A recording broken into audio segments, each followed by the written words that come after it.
What's up, everybody? Welcome to the No Scrubs Allowed podcast. This has been a tough week in sports, man. The sports world lost three people that were really important to them. Lute Olson, Hall of Fame head coach, coached the Arizona Wildcats for 25 years. He's in both Hall of Fames, the college and the NBA. They also lost Cliff Robinson, who played for a few teams but made his name with Portland, where he won Sixth Man of the Year, was an All-Star. A lot of good memories, it seems like, from the players coming out. And then, of course, Chadwick Boseman, who didn't play sports, but he was very instrumental in the sports world, especially the NBA. But he played Jackie Robinson on 42, and then Black Panther really was adopted by the NBA, and that Wakanda Forever and all the pro African American stuff really went into the NBA big time. So I'm including him in the sports world as well. And of course, this week we honored Jackie Robinson, and in the midst of all this racial injustice, still Jackie Robinson was, I don't even know how long ago at this point, but the baseball honored him, and of course we honor him, and we want to just take a moment of silence and remember all these guys, remember what Jackie was fighting for, and what everyone's still fighting for, and just we're gonna take a break real quick.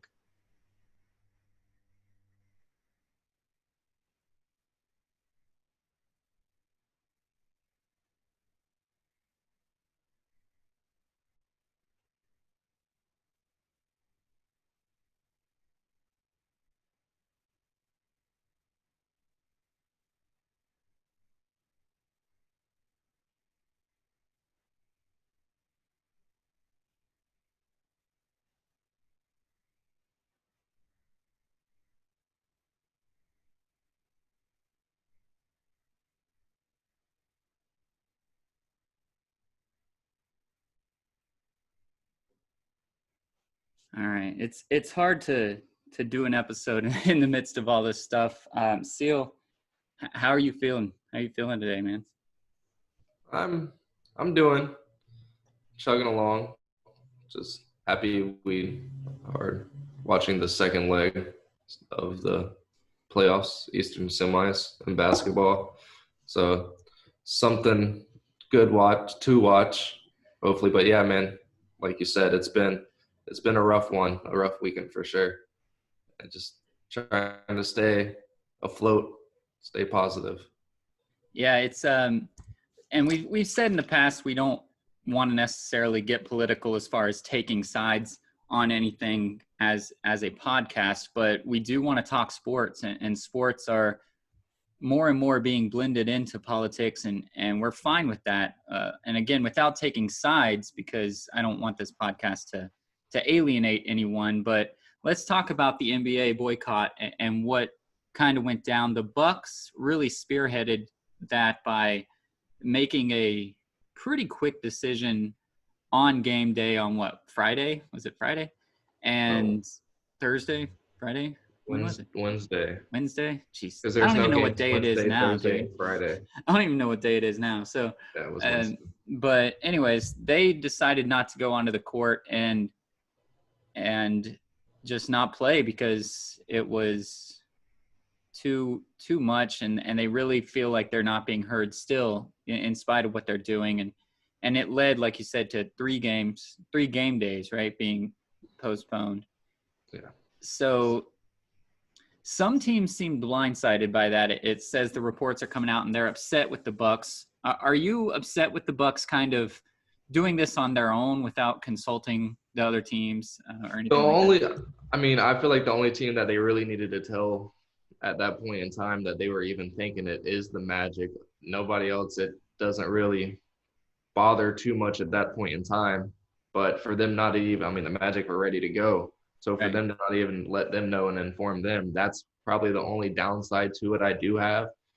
But no, I like it. It happened in Wisconsin, so that's their Right. state. They felt like if anybody is going to be a voice, it's going to be us. They weren't going to let other teams. The series that just started today, that was going to start on Thursday, they were talking about not even playing. And I Right. think that's when the Bucks were like, yeah, no, we're anybody's going to not play first, it's going to be us. And so they made that snap decision that I don't have a problem with whatsoever. I just feel like they should have let the Magic know some way, somehow with the bubble thing and not being able to kind of go in here behind closed doors, even though we saw Russ and Chris Paul having a conversation. They're not on the same team. Teams aren't supposed to be delegating and all that stuff. But we saw them having a conversation when they decided to call their game off. But I don't have a problem with it. And that's such a minuscule problem to have if they didn't let everybody know. It happened the way it happened. I applaud them. I applaud everybody in the NBA and all over sports for taking a stand and really trying to get the conversation started. And by golly, it started. Again, unfortunately, it has to start over, but it needs to continue until it's changed. And it seems like it just kind of slowed down. And obviously, we saw last week, and it's not helping out too much not to continue the conversation. So I like it. I want to not push back, but push back a little bit on the fact that it started again. I don't think it ever really stopped like we have seen in the past. It might have slowed down a bit, and this ramped it back up. But I'm encouraged because I don't really see it as a starting point again. I see it as just a continuation to keep that fire lit. You know how sometimes you just get mundane in the everyday things. So they were still doing what they felt was helping, but like Doc said, like, it doesn't seem like anybody's listening. So they're going to try to force the hand and make them listen. But like you said, you're watching the Celtics and Raptors today. They did decide to continue playing and try to use their platform for other sorts of things. And Chris Paul, who's the head of the Players Association, said that they are going to do it with new things in place, like just continuing to change how the NBA is going. And they're, of course, spearheading that. I think maybe the NFL and NBA also, but I think they lead in percentage of African Americans. So it's pretty cool that they are spearheading this, and that, like you said, the other teams or the other leagues are picking that up as well. Even the NHL finally kind of said that they were going to do it. They waited a few days to postpone some games, and that's a very like whitewashed league. It's a lot of foreigners from Europe or Canada and things like that. So even to see them jump on, not the bandwagon, that's a bad way to put it, but jump on the cause, it is really cool to see all these leagues stepping up. Whereas I feel like in the 90s, that wouldn't have happened. Yeah, absolutely. 20 years ago, I definitely feel like it would have been solely the NBA doing it, and they would have got a lot of flack for it.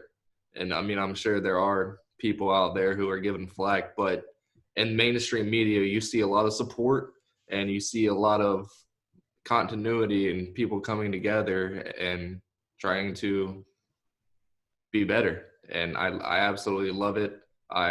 It makes stuff like this really makes me happy to be an American. A lot of stuff doesn't. Credit scores don't. But seeing stuff like this, it really makes me happy. Yeah, there's a lot lately that doesn't make me happy to be an American, but I agree. Unity is something that's big, and politically we haven't had a lot of unity lately. So the fact that sports can bring a unity and add some politics in there as well and seem to be unified, it's pretty exciting. So let's go ahead and let's jump into the games. We talked a little bit about the second round last week, but now the second round is officially here, at least in the East. I want to talk about the East is starting today and tomorrow. The West might have game sevens. We're recording before the Clippers and Dallas and Denver and Utah. There might be game sevens out there. Will it kind of, as well as Houston and OKC, but will it affect anything if the East is just barreling through and whoever's there is chilling for like 2 weeks waiting for all these game sevens of the West if it continues this way? I don't think it's really going – I think that could hurt more than it could help the team that's waiting around. Usually that's a nice period to kind of rest and stuff, but that seems to be all these guys are doing when they're not on the court is resting. They don't have to worry about travel and all that stuff. They kind of have their day set up, so it's not too hectic. It's not too crazy and strainful on the body and mentally, I'm guessing, opposed to the regular grind of traveling in the playoffs and all that stuff. So I think it would be more so if the East barrels through and they're done a week and a half before. These guys have been sitting around for a week and a half, and the finals would start 2 days after, I'm guessing. Probably, yeah. So, I mean, I have no idea how and they will do that unless they just kind of like, all right, guys, we got to wait for them to catch up. If they just keep sweeping and the Eastern Conference Finals goes 4 and so I don't know how that's going to play out if these games do go 7 and the Lakers are just sitting there waiting, and then let's say Spicy P, I just texted you, he already has 3 fouls. Let's say Boston goes up 3-0, and then the Lakers are in game 2. So yeah, they'd be, even then they're still going to be waiting. Are they going to hold off and wait until the Western Conference Finals to play the Eastern Conference Finals? There's got to be a gap at some point if they continue to do it this way, because let's just assume OKC and Houston is the latest game. So if they have a game 7, that would be Wednesday, right? And on Wednesday, Boston could already be up 2-0, assuming they win today. So yeah, I mean, there could definitely be a stagger in that. And if Milwaukee goes and wins, just for the sake of higher seed, in 4 as well, they could start Boston and Milwaukee, just because that's what we're kind of talking about, right away. And these Western series might be on game 2. And there's got to be a break. Normally the NBA takes that break, right? The series doesn't start until both teams can kind of do it, but they're trying to get this bubble over with as quickly as possible. And game 7s would really kind of screw that up. And that's the argument that's always been, is rust versus rest. And that's been a thing for a long time. So I don't know which one you'd rather have, especially if you're a team like the Bucks, you probably want the rest because you know who you are. But if you're a team like Miami, who's just rolling right now, they just want to keep rolling. They don't want to stop what's working. So yeah. If it's me, I'd rather be. I'd want to be on the team who just got done playing 2 days ago and has those fresh instincts. I don't freaking know. Yeah, but then it's just, I think it's a team-based thing as well, because Houston would want fresh legs because they're shooting 63s a game. They want to rest those legs. So I don't know. I haven't played. I used to play basketball every day. How tiring is it playing every other day in an NBA game for these guys? I mean, it's playoff basketball. It's higher level than we've ever played in our life. There's 7-8 players generally that are going to take the court for the most part. Everybody's getting more than 20 minutes. So, I mean, but I agree. Like, even in high school, when I was a soccer player in high school, and practice was every single day. Practice is every day in these NBA games, but I know that professionals have more lax practices than I had in high school, it seems like, but on their off days. But it's just like, we did it every day, and it wasn't that big of a deal. So I don't know.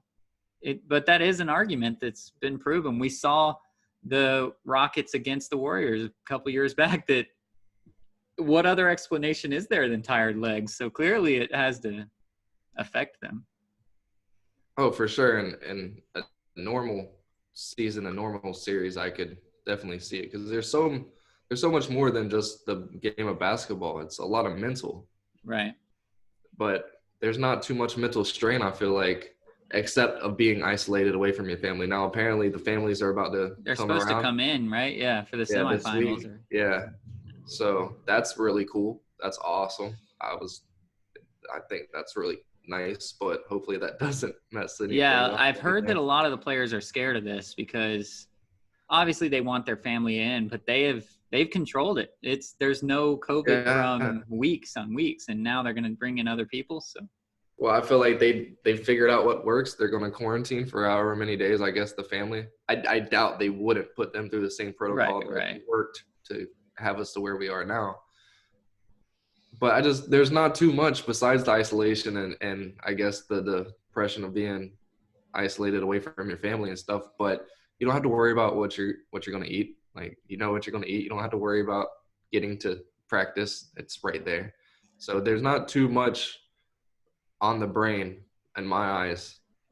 Or on the body, because you don't have to worry about delayed flights or bad traffic or anything like that. So, yeah, the body can know exactly what's going to happen too. Yeah, and I'm sure I feel like right now it does. I would much rather have played 2 days ago than a week and a half ago. And I've just been sitting around, like you said, with my lackluster practices and shoot-arounds. And I mean, I'm sure in the playoffs they probably get up there. The players more so than the coaches, as we've seen, and all these bits and pieces from the Last Dance and stuff. The coaches are just kind of there.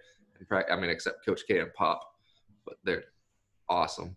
But I just feel like practices aren't really intense too much from a coach's standpoint. It's more so the players amping and juicing up. So I'd rather give me Jimmy B in Miami, who just got done playing 2 days ago. Right. Instead of, I don't know. Yeah, don't give me the Rockets on rest ever. Ever.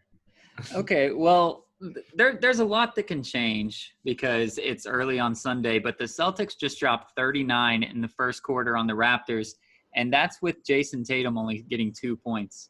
Let's talk about real basketball now. If they're playing like this, are the Celtics the team to beat? Marcus Smart, 10 points in the first quarter. Kemba Walker's hitting his shots. Jaylen Brown's hitting his shots. This could be a scary team, and Jason Tatum's not even doing anything. Yeah, they really could be. They have a good bit of ballers on that team.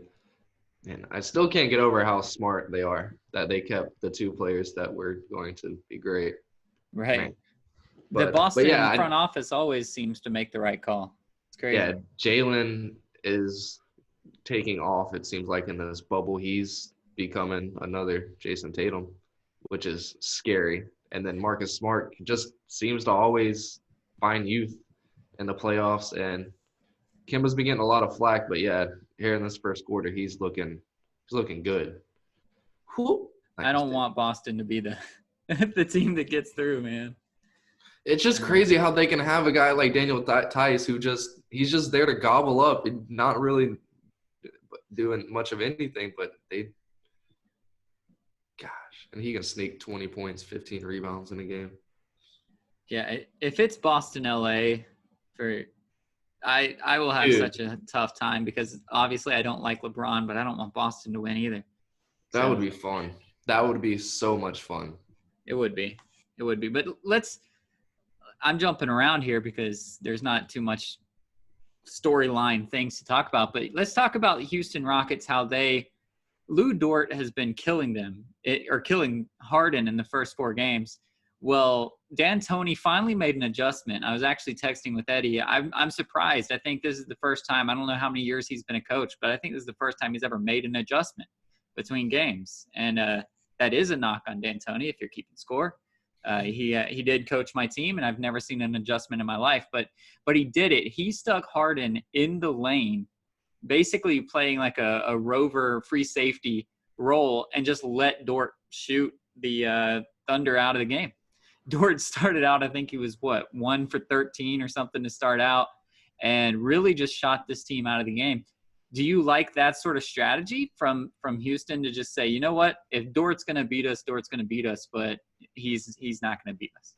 Yeah, I thought it was great, and they need Shea Gilda to do better than he did as well. It can't all be on the point guard, and this is what you expected to happen in this series, but for some reason the Rockets just can't seem to get it done. But this is what you expected to see. Did you expect to see an adjustment? That was fun to watch. Crazy. I mean, it's typical. It was more Harden defense than I've ever seen before. That's what Harden should do all the time. Just do, but he can't do it if he's being on somebody that's good. Yeah. but I liked it. I was gonna say it wasn't really fun to watch, but I liked Russ being back. I think that was a big. That was good. If Russ isn't there, do they run that? Do they let Harden just lax off still? Yeah, I don't think that matters with the defense because Harden is the worst defender on the team, and that's not a knock at him. That's just he's not a great defender. He's better than he was, but it's more just the fact that Lou Dort is out there, and that's something that modern teams have started to figure out, and that's usually it's a center. Usually it's them trying to make Steven Adams unplayable, right? But now they're seeing that if you got a defensive guy that can't shoot, let's make him unplayable. So now Billy Donovan has to decide what to do. Does he want to sit Dort and let Harden drop 50? Or does he want to play Dort and really just be playing 4-on-5 on offense? And that's a tough call. What would you do if you were Donovan? Play Dort, and I tell him every time he shoots, he gets a $15,000 fine. So you're literally just playing 4-on-5, though. Yeah. That's a hard basketball game to play. These are professionals. How are you going to help defenses? Harden can double anyone and in that situation. What I would do, which I saw a couple of times, shout out to Billy Donovan making a few in-game adjustments, is Dort just running a backdoor off a pick and roll or something like that and saying, all right, Harden, if you're not even going to watch me, I'm going to flash to the basket and get a wide open dunk or layup or whatever Dort can do. And at least force Harden to keep an eye on him. Now, Harden's not going to come out and pressure Dort unless Dort hits threes, which doesn't seem to happen. But even if he is just having to glance over there to make sure he's not cutting to the basket, that gives CP3 and Shea the chance to actually exploit that. And we know that Paul is good enough. If you just look away for half a second, he can make the right play. So I think just running Dort off of screens and things like that, make it look like he's a threat that they have to keep their eye on. I think that'll help than him just standing in the corner wide open, bricking threes. So. Yeah, and it was abysmal. But I don't think he'll let that happen. Dort will let that happen again. I don't think he has Billy's, an ugly shot, so unless that changes. I don't think Billy will put him in the predicament for that to happen again. I think they're probably doing a lot of one-on-one talking and figuring out what they need to do when he has this space, and they'll figure it out. But yeah, good call, D'Antoni. Finally. Maybe he'll start making adjustments. Maybe he's thinking, damn, you know how many rings I could probably have right now? Well, like you said, the adjustment of telling Harden to just continue to not play defense is pretty good. Yeah, smart call. That's not going to work if he's on the Lakers, though. I guess Caldwell Pope is out there. He can do the same thing with him. But I don't even know how Caldwell Pope still has a job. But I don't either. I remember KCP was supposed to be this guy. That's that LeBron effect, bro. LeBron likes him. He's gonna have a job for a while. So J.R. Smith. Hey, J.R. Smith is doing work. Not work, but he's not bad. Oh, well, So do we want to talk about anything else in the NBA? It sucks because we're recording before these game sixes, but what do you see happening out of these Clippers, Dallas, and Denver, Utah? And by the time people are listening to this, we'll know whether you are right or wrong. I want to real quick shout out Carmelo Anthony. You know, he said he wants to come back next year, right? Why and what team wouldn't want him right now? Well, he wants to stay with Portland. That'd be great. He found a home with Portland. So that's awesome. That would be amazing. I mean, he's putting up good numbers, playing a lot of minutes, and is a leader on that team who looked like they had plenty of leaders. But he's fitting right in, and I love it, man. I'm ecstatic for him. I'm very happy for my guy. But, yeah, let's get back. So the Jazz are going to win this next game. So that series is done. And then I think the Clippers are going to be able to – I don't think they're going to – it's not going to be like last game, just a complete washout. But it could be because Porzingis is out. So yeah. You think both of them in tonight? Yeah, I don't think either one's going to go to a Game 7.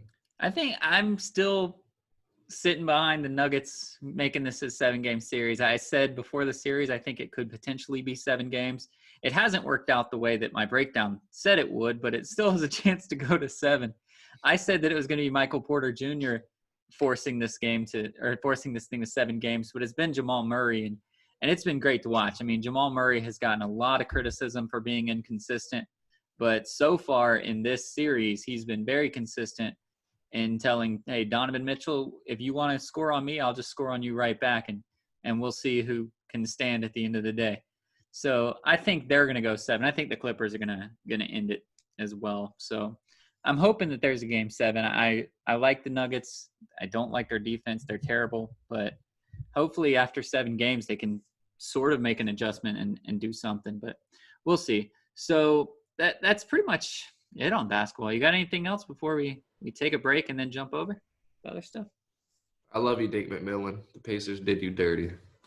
Yeah, that was rough. Yeah, we can talk about that real quick. He had injuries, man. He had Sabonis was gone. Oladipo was probably 70, 75%. And yes, he got swept, but what is he supposed to do with a hot Heat team? And he proved that he could do some stuff unless they have some insider information that they said that they want to go after D'Antoni, which everyone's saying they want to go after D'Antoni, and this man still has a job. He's still trying to win a championship, so I don't know. I don't know what's up Maybe, there. yeah. I did not like it at all. I love Nate McMillan as a coach, as a person, and like you said, there's just so much against them this season, and he was still able to pull off a hell of a season in most team standards. I think he'll find a new spot pretty quick. So there will probably be some more teams looking here. Whatever team doesn't get Ty Lue, I don't think D'Antoni's going anywhere. But whatever team doesn't get Ty Lue, they're gonna end up getting Nate. What about Jason Kidd? Do you have Nate above Jason Kidd in the prospect list? Okay. You don't remember, what was it? 2010 to 2012 Brooklyn Nets. Yeah, but that's the Nets, bro. Damn. That's the pre-Kyrie, pre-Kevin Durant Nets, and it's tough. He had the Boston Celtics, but he turned them into the Brooklyn Nets. I don't know. He made the truth the retire. Yeah, but that was an old team too. But whatever, man. I have Nate above both Lue and Kidd, honestly, in my lose my guy. But Ty Lue's a good coach too. Like, having a list doesn't mean that one guy is a good coach and all the rest are bad coaches. Sure. But I have Nate as the top so far of the people that I know are free agent coaches. So, and Brett Brown is down at the bottom, never to get a head coaching job again. Yeah, so, he needs to sit on the bench with a clipboard. So let's take a break and let's talk about our sponsor. So Manscaped is partnering with us to make sure that your balls get the best grooming that they can get, and it's been fun. Sports are back. Manscaped is back, or not back, but they have more of a platform because we're able to talk about them. So Manscaped is here to provide you for the best tools for your grooming experience. For sure. I know you guys have been sitting around at home watching a lot of TV and sports lately, and you've noticed that Manscaped is literally everywhere, but it's not in your bathroom, and I really don't understand why. You got to get the Lawnmower 3.0. It's waterproof. It doesn't cut your old dangly ball sack like mine. I mean, it didn't cut mine, so it shouldn't cut yours. The blades you can switch out the blades whenever they dole out. They're cheap as – I mean, not cheap as crap, but they're damn affordable. And it's literally the best thing in the world, and I'm getting nagged at every single day that I need to use it.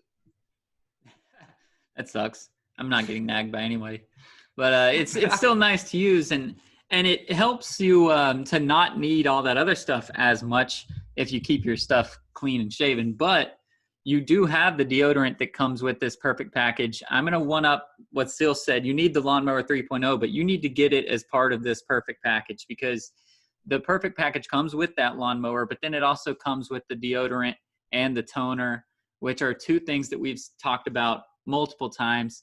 That deodorant, you put the deodorant on your armpits. Why not put it down there where it's even more smelly? Guys, you know what we're talking about. Don't act like you don't smell. You do.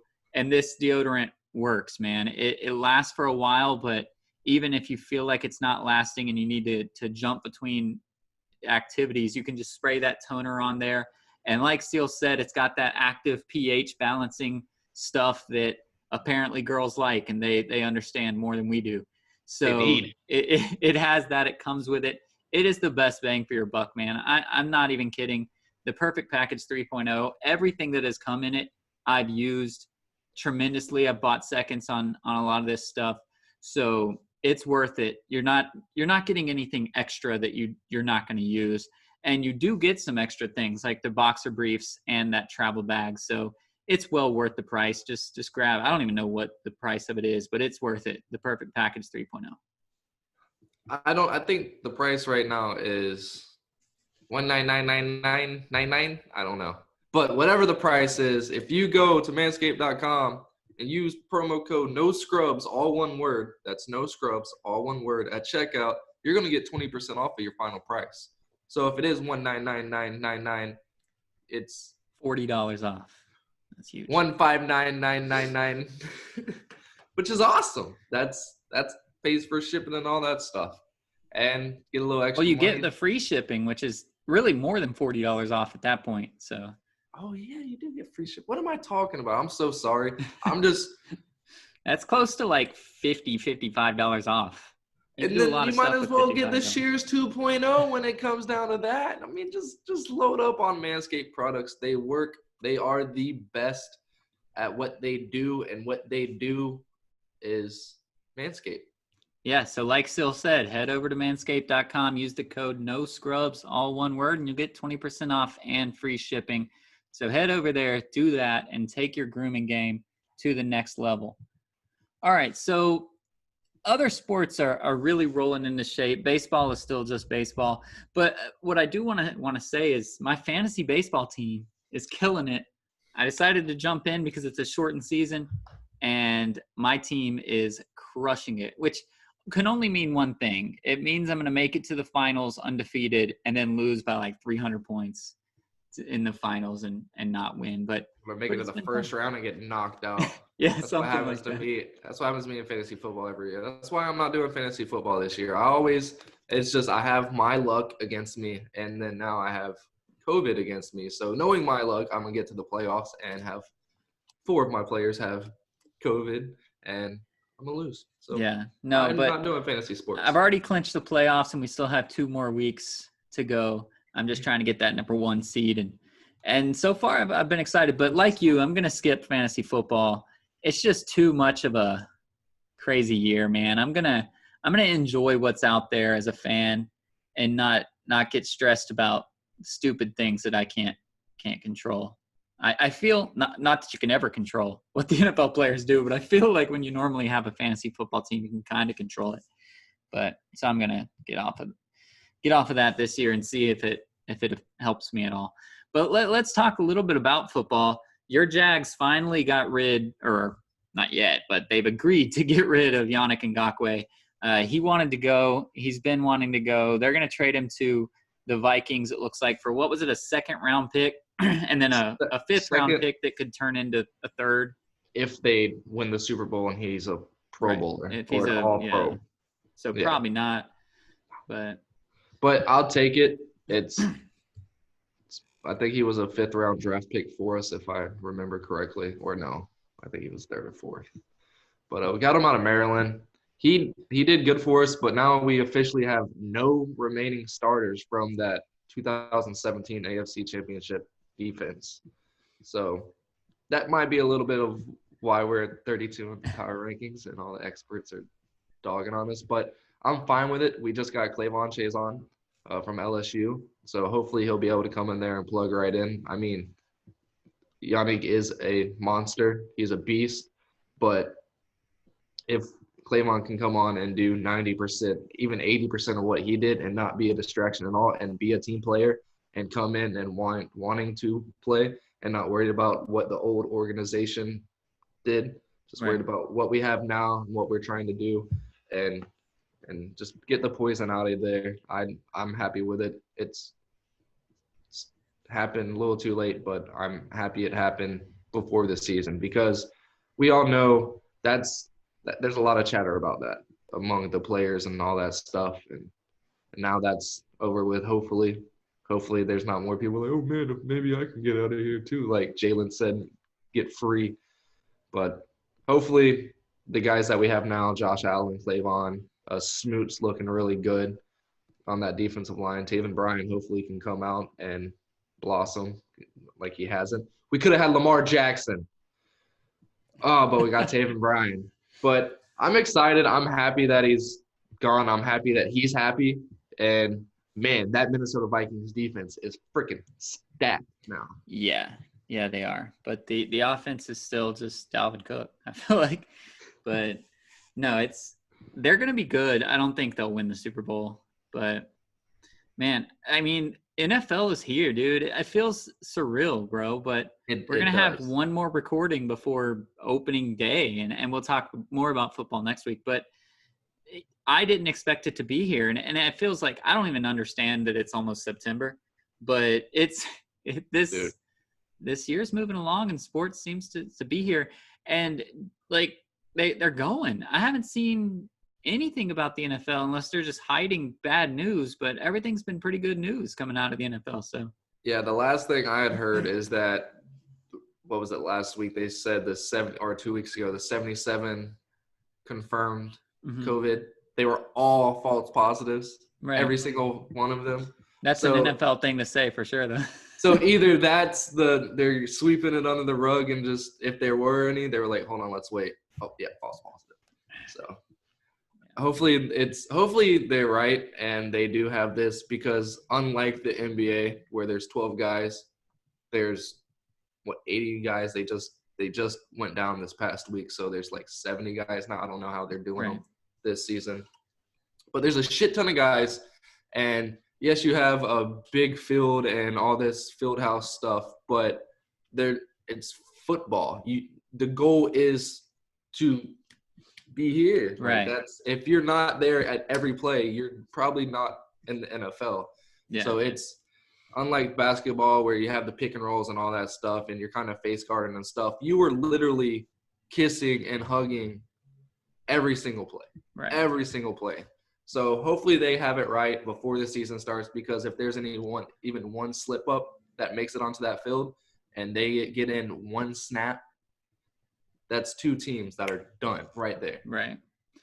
It's so funny as well. This is an aside, but to see these safety protocols, and then I understand why they have to do it, but it is hilarious. I was watching the Community Shield against Arsenal and Liverpool just yesterday, which Arsenal won. We won the Community Shield, where we have now beaten Manchester City, Chelsea, and Liverpool in the span of like 2 weeks. So hopefully we can push that forward into the next year. But anyways, we after we won, you go and you get this like little medal thing, and then you get the trophy for the presentation, right? Well, they made them have to do social distancing because that's the safety rules. So each player had to go one by one, 6 feet apart, getting this medal. And then after they all got the medal, they get together to take a team picture. It's like, what? Why'd they have to be 6 feet away for that? But then now they can be in this team picture and shoot champagne and do all kinds of fun stuff like that. They all kiss on it. Yeah, kissing the trophy. But literally just 2 minutes ago, they're being told by the security guard, wait. Okay, you can go. Wait. And I'm just like, what? But I get it. I understand that they have to do the measures, but it's so hilarious to see. Yeah, it is awesome. I want to stick to soccer real quick. I just thought you said Man City. You heard, we all know Messi's he wants gone. Have you heard the Man City rumor? That's where he's going, man. It's the contract. It's not official, but it's not official. But 3 years in Man City, and then after that, he ships over to New York to play in the MLS. That's what I heard, and that's what I saw. And holy cow, he's not going to go to New York until he's not worth amazing $30 million anymore. Well, it said that it's a clause or something they're trying to sneak in or something. Yeah. Where it's 3 years in the Premiership, and then after it's automatic.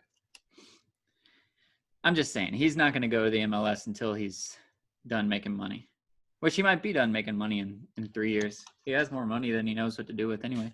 But Ronaldo wants to go to the MLS as well. So how crazy would it be if Ronaldo and Messi come, and this is the league where they really match up face to face because they've been the best two players for a long time, but they're in different leagues. What if the MLS is the league they decide to really show who's boss? That would be great, and I hope they do it a lot sooner than Wayne Rooney did. Sadly, it would be the Galaxy probably and New York, so it wouldn't help us at all. But well, I don't know. Maybe you guys by then will take you guys. Maybe we. yeah, But hey, it actually looked good there. it did, yeah. But maybe then take over the city and become the. I mean, we are the football club of LA. We're not in Carson, so maybe we'll have that awe, whatever aura, that attracts all these big names. I doubt it. I think it's going to be a Lakers-Clippers situation because the Clippers were better than the Lakers up until LeBron, but for 10, 12 years, I feel like. And the Lakers are still the ones that get free agents. They're still the guys that do it. I think that's what the Galaxy and LAFC are going to do. LAFC will be the best team. The Galaxy is still the flair. What if they go Lakers Clippers of today and one ends up on LAFC and one ends up on Carson Galaxy? Well, that wouldn't work with your New York clause, but it would be cool. You're right. And then your boy, the French guy. Voulez-vous? I can't think of his name, but he's gonna be in Miami. Wow, he's one of my favorite players, and I can't think of his name. He's Vela's friend. He's gonna be in Miami, so we'll have Vela on LAFC. We'll have Ronaldo on the Carson Galaxy. We'll have Messi on New York. We'll have the dude in Miami playing for Beckham. And I can't think of this guy's name. Maybe we can get Pogba the hell out of Man United and get him over here. That'd be awesome. I was listening, by the way, this is, again, an aside, but they were talking about Man United for next year, and they were really hyping the fact that they kept Pogba. They're very happy that the analysts were. They were like, they expect to be good because they kept Pogba. I was like, yeah, they've been expected to be good this entire time they've had him, and they haven't been good. So what is that guy's name? You rely on all these – I forget the little 18, 19-year-old kid. We keep relying – we give all this money to all these big names and shit, but then just throw all our farm kids in there and, like, hoping for the best. Like, no. Let's get back to the glory days and pay the whole squad. What is this dude's name, man? I'm so mad that I can't think of this guy's name now. But he's already in the MLS? No. But he said he's going because he's one of Vela's good friends. I guess they played together in their junior leagues, and he's like really into it. But as long as he can still make money, just like Messi and all those other guys, he's not going. But Antoine Griezmann, that's his name. So he said, I'm going to retire in the MLS. Like, I want to be there. I want to play against Vela and those guys. And he's pretty much already linked to Miami. It's just when he decides to go. So, but that'd be cool. The MLS is on the rise, man. And LAFC is coming back tonight. You guys will know the result when you listen to this, but they're playing Seattle. And hopefully they get off the schneid that they played so terribly against the Galaxy. I'm sure Bob really whipped them into shape. They did not have to play against Real Salt Lake. That game was, I think it's postponed, but it might be just canceled. I'm not really sure. But they didn't have to play midweek. So now they have a few more days of rest to play. And Seattle's a tough team. They knocked us out of the playoffs. They're going to be tough. They just beat Portland as well. So we got to play better. That's the short story of the matters. We just have to play better than we did. But we don't have Vela. So it's going to be tough. But like you said, we didn't have Vela for the entire MLS is back. So we know how to play. But we don't have Vela or Atuesta, and that's huge. I don't know what we're going to do in the middle. What's going on with Diomande? Dio's gone. He left. He broke his contract and left. We don't have him anymore. It's what I want is to sign a defender with his money because we have no defense. But Dio's like gone? Yeah, like he broke his contract. He talked to the team, and the team let him literally just break his contract. We don't pay him anymore, and he went home, I guess. Went to go hang out with his family. Yeah, he is gone. Gone. So Damn. Well, at least I can get a jersey on sale now. true. Damn it, man. That sucks. Yeah, it does. But I want to shout out to him. I think he needed to go from a personal standpoint. He is from Norway, I believe, and he struggles with substance abuse. He struggles with things like that. And to be so far away from your friend group and your family members that help keep you in check, he's had to sit out voluntarily from MLS games because he was in the substance abuse program. So it's bigger than sports sometimes. And if he had to go, I don't know that that's the reason. That's some speculation that he needed to go back home to really focus. And if that is the case, man, I want to shout out to him and wish him the best, because some things are bigger than sports, and I want him to get his head right, whatever that means. Didn't he like sub into the first game in the MLS's back cup and like got hurt or something? Yeah, he tweaked whatever was hurt before, but yeah, it's been an ordeal for him. So hopefully wherever he goes, he's getting his head right. You are still my favorite player, LAFC player. I love you. I'm really sad right now. This sucks. Yeah, but from a business perspective, hopefully we get a defender that can figure out how to play defense with these boys that don't seem to talk. But I guess Blessing's my new guy.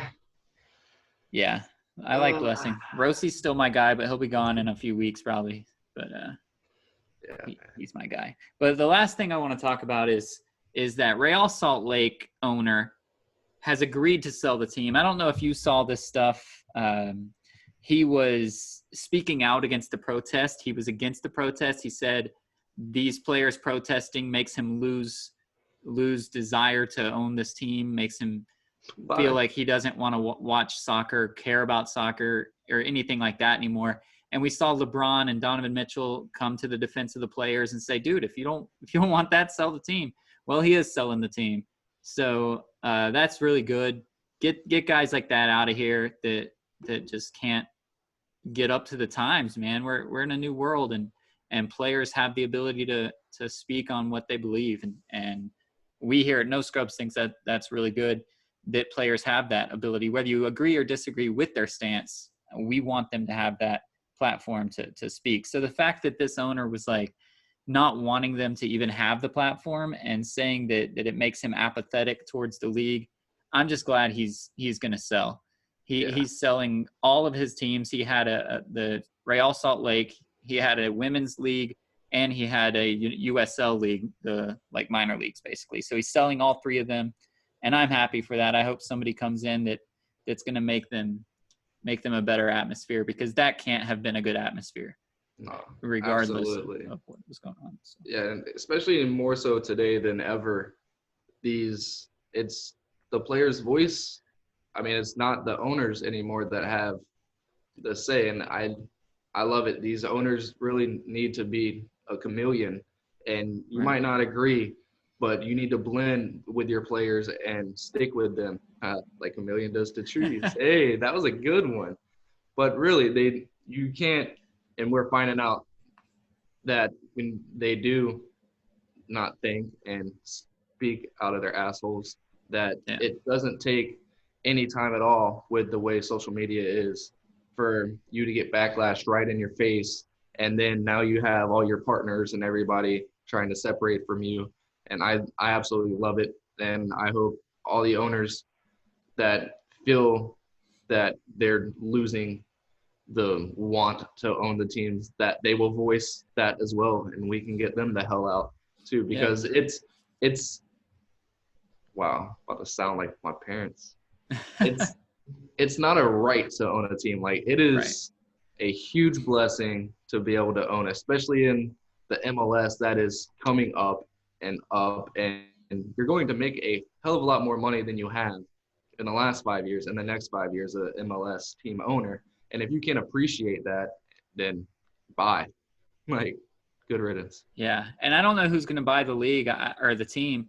I've seen some stories of some athletes that want to join together, which we've seen most of the new teams that have been purchased have been by these groups that include a athlete or former athlete among with businessmen and all that other stuff. So it looks like that's going to be kind of the case. It won't be a single owner. I think we're done with the age of single owners, really.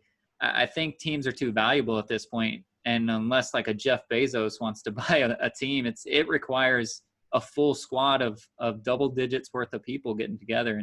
And I like that method of buying a team. I think it's pretty cool. I do as well. The only thing that kind of stinks is I do appreciate the family kind of thing, the Rooney type deals. I appreciate that. I dig it. Well, I don't want to say it wrong. The Steinbrenners. Yeah, the Yankees. Yeah. Yes. People like that, meh. That makes me wish it was a group thing. But the Rooneys, they do a lot for the city of Pittsburgh, and that's what I like. That's these groups kind of. That's why I really appreciate Shad Khan. He owns the Jaguars outright, and he's done a shit ton for the city of Jacksonville. So that's what I hope these groups don't lose sight on what these sporting atmospheres and teams really do and bring for the community. So I just think there's less. Oh, sorry. I just think there's less room for what's the word? Corruption in a ownership group. You have the guys like the Crafts, and I don't want to call out the Crafts specifically, but the Patriots have seen so much alleged corruption. We'll say that. Alleged corruption, and I don't think that would happen in an ownership group because it would require 12 people all being corrupted to do stuff like that. So I like that aspect of it. I do. I just hope they don't lose sight of the city. Because, I mean, Sure. And a lot of owners really don't have roots with most cities, but they're not deaf to the fact. So hopefully the groups aren't either. I agree. Anything else you want to shout out before we get out of here? Kyle Lowry. Kyle Lowry. I can't say enough about the guy. He's old as shit. Plays his heart out. He has 3 fouls now too. But the whole team is in foul trouble, and he's just playing like crazy. Every time I look up, he's diving for a loose ball. Dude, he's the Bulldog, right? I mean, isn't that his nickname, something like that?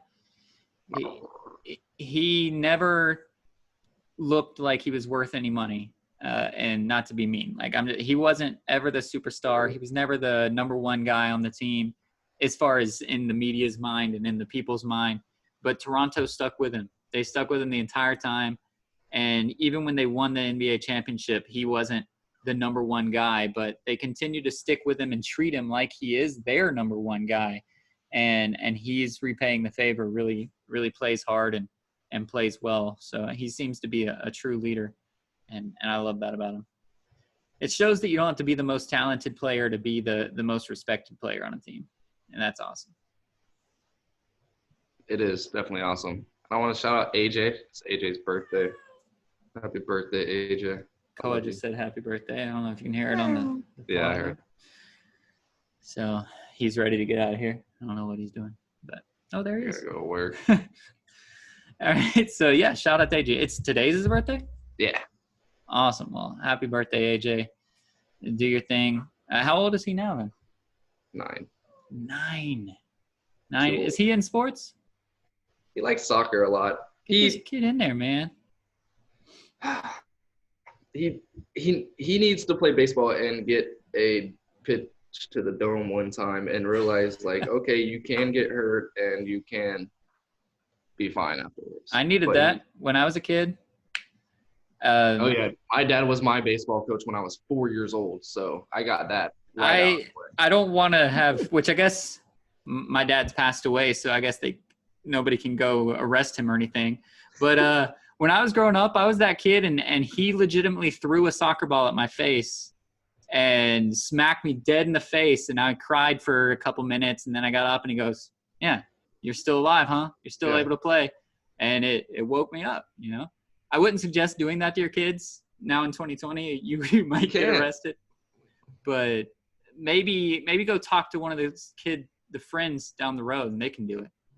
So have It's a some way. little, I don't know what they call it, the jugs machine. I don't know if that's what they Yeah, call it. just aim that at their face. But Baseball. it Yeah. worked. So yeah, it might work for AJ too to take a Sure. baseball But to nah, the back. he or loves something. it. He loves his taekwondo, Nice. but he loves soccer, and just like any kid under the age of 13, well, any kid under the age of 18, really, he loves video games Nice. a lot. Loves Fortnite, loves the floss, but yeah, he's really into soccer. Nice. He thinks he doesn't like watching basketball, but he likes to play it. He said. All right. Well, shout out to him. Shout out to all the kids that are growing up, man. Growing up in 2020 does not seem easy. So No, just it's not. shout out to the parents trying to raise these kids in 2020 as well. So nothing better than that. Shouting out to generations continuing up. And, man, it's exciting to see. So we love it. Go out. Keep watching basketball. Hopefully our news is not irrelevant now that after these games are done. But as always, be a stud, not a scrub.